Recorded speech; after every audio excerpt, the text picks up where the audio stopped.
What is design? Wow, that's a big question.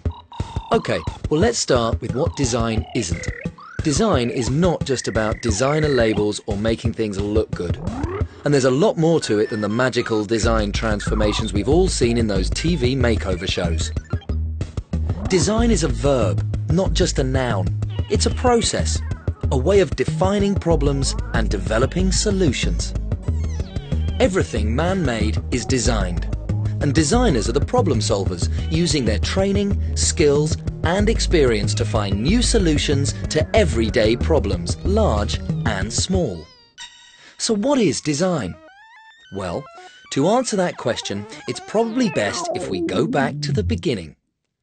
Before the Industrial Revolution, Britain was made up of small, cottage industries with designer makers doing everything themselves. But then along came factories, new machinery and mass production, creating a need for specialist designers. Today, the UK's design industry is worth more than £11 billion. There are over 185,000 designers in Britain, many of whom work in small, dynamic design agencies, a bit like these guys. What they actually do depends on their chosen design discipline. Currently, more than half of all UK design businesses work in communications, digital and multimedia design. Communications design is about finding the best way to explain difficult or complicated concepts. One famous example of communications design is the good old London Underground map, developed in 1933 by a frustrated graphic designer called Harry Beck. The original tube maps were designed to be geographically accurate, which made them overly complex and difficult to read.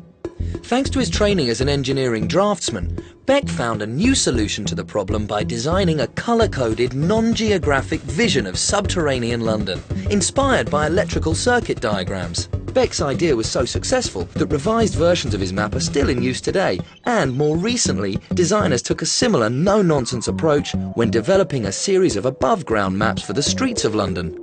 From streets to stomachs. Yes, designers are hard at work here too, ensuring that the contents of our supermarkets, shopping bags and fridges are jam-packed with innovative packaging design.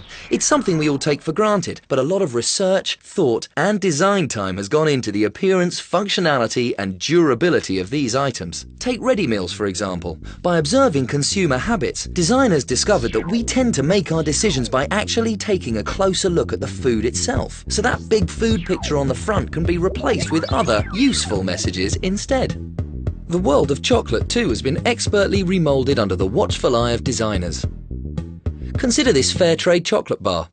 A redesign a few years back helped to catapult Green and Black's confectionery from dusty health food shops to the shelves of every major food retail outlet in the UK. How? By using graphic design to create a brand identity that heightens the company's association with melt-in-the-mouth luxury. But it wasn't always that way. Branding is about more than graphics and packaging though. From multinational corporations to small enterprises, design helps to create an identity that shapes our understanding of what a company stands for. Sometimes design can convey this message so effectively that we recognize a product without even having to read the label. Coca-Cola, right? Of course, designers also design things as well. In the world of industrial and product design, designers are hard at work finding new solutions for everyday problems. Which British designer revolutionized the world of the vacuum cleaner by creating a more powerful suction system that also gives us the satisfaction of being able to see the dirt we're dispatching? James Dyson, of course. Design is everywhere you look, shaping, influencing and developing solutions for all those problems we didn't even know we had. By asking the right questions, testing new ideas and listening to feedback from users, designers can solve all kinds of problems in both the real and virtual worlds. The internet is a vast and versatile platform that is constantly being developed and redesigned to suit our needs. Services, for that matter, are often developed with design input these days, making sure that back-office systems are efficient, customers get great experiences, and that the whole process works seamlessly. Service design often relies on input from several design disciplines at once. Check in with Virgin Upper Class and you'll see that every aspect of the upper class experience has been designed to reflect that upper class tag. But our needs are always changing, and with these changes come new solutions to match. In fact, The future of design in the UK could even help save the world. Seems a little far-fetched, doesn't it? But when you consider that a designer's starting point is always that elusive problem, their work is driven by what we need, and they're pretty good at innovation. If designers are switched on to protecting our planet, it isn't a bad start, is it?